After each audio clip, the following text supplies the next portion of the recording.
High friends, welcome back to sports dictator channel. IPL 2024లో అత్యంత ఉత్కంఠభరితమైన Sunrise Hyderabad and Punjab Kings match Ugadi రోజు అంటే నిన్న జరిగింది, మీకు తెలుసు. అండ్ అత్యంత ఉత్కంఠభరితమైన మ్యాచ్ అని చెప్పొచ్చు. ఇందులో ఎస్ఆర్హెచ్కి ఒక బిగ్ అడ్వాంటేజ్ కూడా దొరికింది. ఏంటో వీడియోలో చూద్దాం. అండ్ నిన్న నితీష్ కుమార్ బ్యాటింగ్ని అండ్ ఎస్ఆర్హెచ్ విజయాన్ని ఎంజాయ్ చేసిన వారు ఒక లైక్ కొట్టండి, ఆ లైక్స్తోనే తెలిసిపోవాలి. అండ్ అదేవిధంగా ఎస్ఆర్హెచ్లో ఏ ప్లేయర్ని మార్చాలి అనేది ఒకటి కామెంట్ చేయండి, చూద్దాం.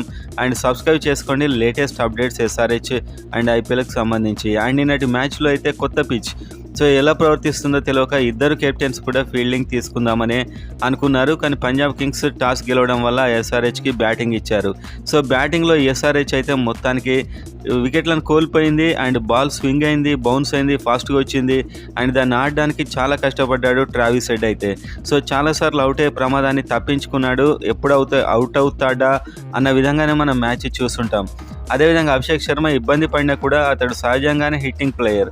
సో ఇది బ్యాటింగ్ వికెట్ కాదు. అండ్ మొత్తానికైతే పెద్దగా ఒక సంక్షోభానికి లోనైంది బ్యాటింగ్ స్టార్టింగ్ 5 ఓవర్స్లోనే. అందరు అవుట్ అవుతూ వచ్చారు అండ్ బాల్ డేంజరస్గా స్వింగ్ అవుతుంది. ఈ టైంలో ఎస్ఆర్హెచ్ చివరి వరకు బ్యాటింగ్ చేస్తుందా అని కూడా అనిపించింది. అండ్ అప్పటికే ఇంపాక్ట్ ప్లేయర్గా మయాంక్ మార్కండేని పెట్టారు, రాహుల్ త్రిపాఠిని పెట్టారు. యాక్చువల్గా బ్యాటింగ్ అయిన తర్వాత బౌలింగ్ టైంలో మయాంక్ మార్కండేను దింపడం టీం యొక్క ప్రణాళిక. బౌలింగ్ను తీసుకోవాలి, ఎందుకంటే స్పిన్నర్ లేడు, ఒక షాబాద్ అహ్మదే ఉన్నాడు, కంప్లీట్ ఓవర్స్ వేయలేకపోతున్నాడు.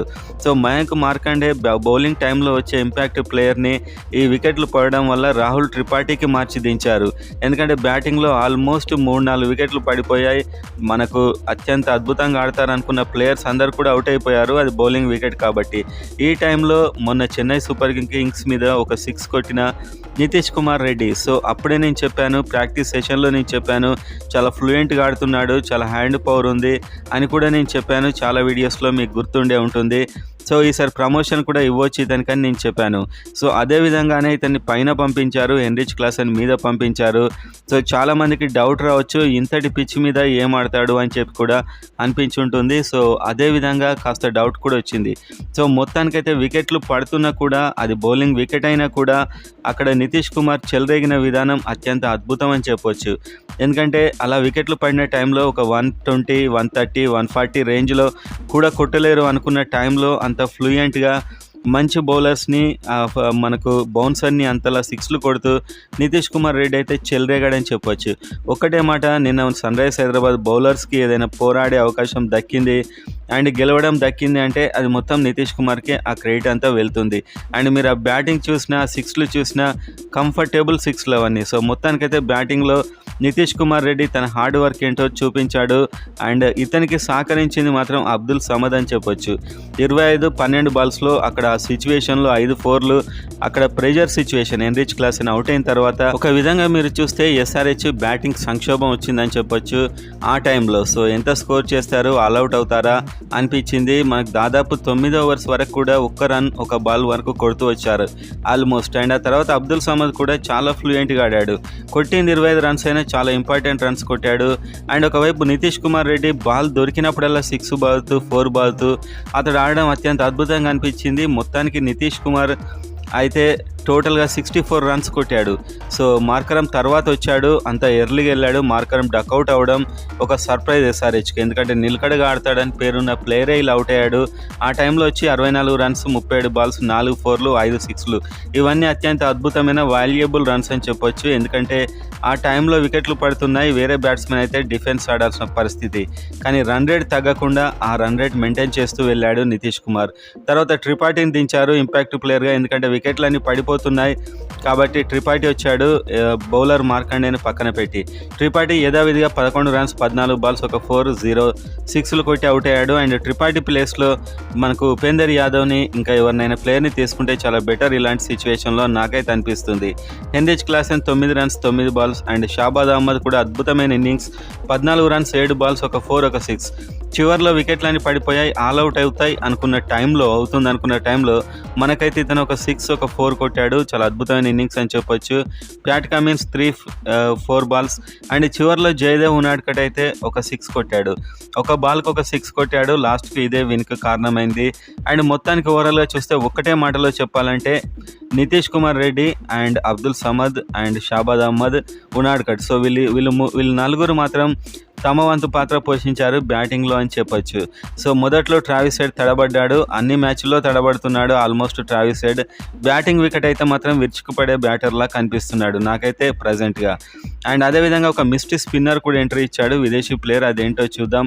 చూసే ముందు అయితే 182 రన్స్ 9 వికెట్లు పడిపోయాయి సన్ రైజర్స్ హైదరాబాద్ది. అండ్ నితీష్ కుమార్ రెడ్డి వల్లనే స్కోర్ వచ్చింది. అండ్ ఆ తర్వాత పంజాబ్ కింగ్స్ ఈజీగా ఈ టార్గెట్ను కొట్టే విధంగా అనిపించింది ఒక సందర్భంలో, ఎందుకంటే మంచి బ్యాట్స్మెన్ ఉన్నారు. అందుకోసమే ఇక్కడ కెప్టెన్ కమిన్స్ గురించి చెప్పుకోవాలి. పవర్ ప్లేలోనే కనుక ఒక 60-70 అలా కొట్టేస్తే రన్స్ ఒక 80 దాకా వెళ్ళిపోతే ఈ టార్గెట్ అనేది చాలా చిన్నగా అవుతుంది. మనం చాలా మ్యాచెస్లో చాలా టీమ్స్ చూస్తున్నాం. అందుకే ప్యాట్ కమిన్స్ భువనేశ్వర్ కుమార్తో బౌలింగ్ ప్రారంభించాడు. ప్యాట్ కమిన్సే దిగాడు బౌలింగ్కు. ప్రతి మ్యాచ్లో ఇతను మిడిల్ ఓవర్స్లో వేస్తున్నాడు, కానీ వాళ్ళ ఫస్టే దిగాడు, ఎందుకంటే రన్ రేట్ పెరగకుండా చేయడానికి. తను అనుకున్నట్టుగానే అత్యంత అద్భుతమైన బౌలింగ్ వేశాడు Pat Cummins and Bhuvneshwar Kumar కూడా. సో వీళ్ళు వికెట్ తీశారు, రన్స్ ఇవ్వలేదు. వాళ్ళు కూడా అలాంటి సంక్షోభంలోనే పడిపోయారు. 3-4 వికెట్లు పడిపోయాయి, ఇంకా వీళ్ళు గెలవరు అనిపించింది. సో మ్యాచ్ అయితే ఇలా చాలాసార్లు స్వింగ్ అవుతూ వచ్చింది. అండ్ ప్రభు సిమ్రాన్ వీళ్ళంతా కూడా తక్కువ రన్స్కి అవుట్ అయ్యారు. సామ్ కరణ్ బాగానే ఆడాడు అండ్ సికందర్ రజా బాగానే ఆడాడు. అండ్ ఆ తర్వాత వచ్చినటువంటి శశాంక్ సింగ్, సో శశాంక్ అయితే చాలా సూపర్ బ్యాటింగ్ అని చెప్పొచ్చు. 46 రన్స్ కొట్టాడు అండ్ 25 బాల్స్లో 6 4లు ఒక 6. అండ్ అశుతోష్ రాణా 33 15 బాల్స్లో. సో చివర్లో వీళ్ళ హిట్టింగ్ చూస్తుంటేనైతే ఖచ్చితంగా గెలుస్తారేమో అని ఒక డౌట్ కూడా వచ్చింది. And Natarajan, Pat Cummins, Bhuvneshwar total fast బౌలర్సే, ఎందుకంటే మయాంక్ మార్కండేను ఈ వికెట్లు పడడం వల్ల పక్కన పెట్టి రాహుల్ త్రిపాఠిని పంపించారు కాబట్టి బ్యాటింగ్లో మొత్తానికే స్కోర్ రాదు అని చెప్పి ఈ విధమైన మార్పు చేశారు. సో ఫాస్ట్ బౌలర్స్ మొత్తం హ్యాండిల్ చేశారు. భువనేశ్వర్ కుమార్, ప్యాట్ కమిన్స్, నటరాజ్ వీళ్ళంతా మంచి బౌలింగ్ వేశారు. నితీష్ కూడా బౌలింగ్ వేశాడు. ఆ ప్రెషర్ సిచ్యువేషన్లో వాళ్ళైతే చివరి వరకు గెలుస్తారని అనిపించలేదు, కానీ మనకు శశాంక్ సింగ్ అండ్ అశుతోష్ వీళ్ళు బ్యాటింగ్ చేసేప్పుడు మాత్రం గెలుస్తారేమో అనిపించింది. అంతలా 6లు కొట్టారు. అండ్ చివరి ఓవర్ వచ్చే వరకు 29 రన్స్ కొట్టాలి. సో 29 రన్స్ అంటే స్ట్రైట్ బాల్స్ వేస్తూ పోయినా కూడా 1-2 బాల్స్ మిస్ అయినా గెలుస్తుంది ఎస్ఆర్హెచ్ అనే సిచ్యువేషన్లో ఉనాడ్కట్ కూడా ప్రెషర్లో ఒక 3 వైడ్లు వేయడం జరిగింది అండ్ కొన్ని క్యాచ్లు మిస్ అయ్యాయి. సో ఒక క్యాచ్ అయితే అది దాదాపు బౌండరీ లైన్కి చాలా హైట్లో ఉంది. సూపర్గా ట్రై చేశాడు నితీష్ కుమార్ అండ్ ఆ తర్వాత Rahul Tripathi and Abdul Samad. So pressure సిచ్యువేషన్లో ఈ క్యాచ్లు అయితే మిస్ కావడం జరిగింది. అండ్ ఉనాడ్కట్ తప్పైతే ఇక్కడ ఏం లేదు, అతను బౌలింగ్ చాలా చక్కగా వేశాడు.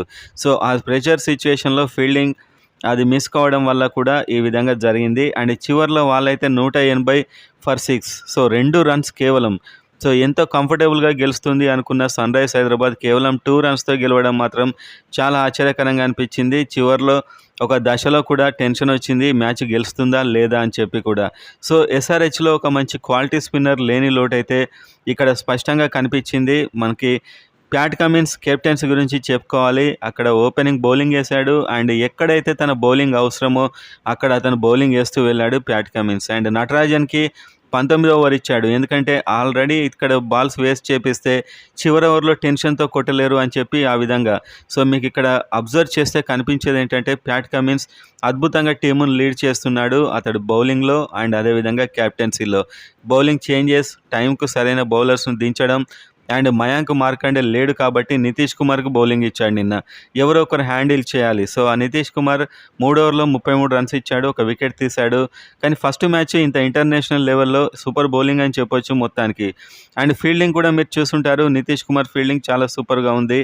అండ్ షాబాద్ అహ్మద్ ఒకటే ఓవర్ వేశాడు, 20 రన్స్ ఇచ్చాడు దాదాపు.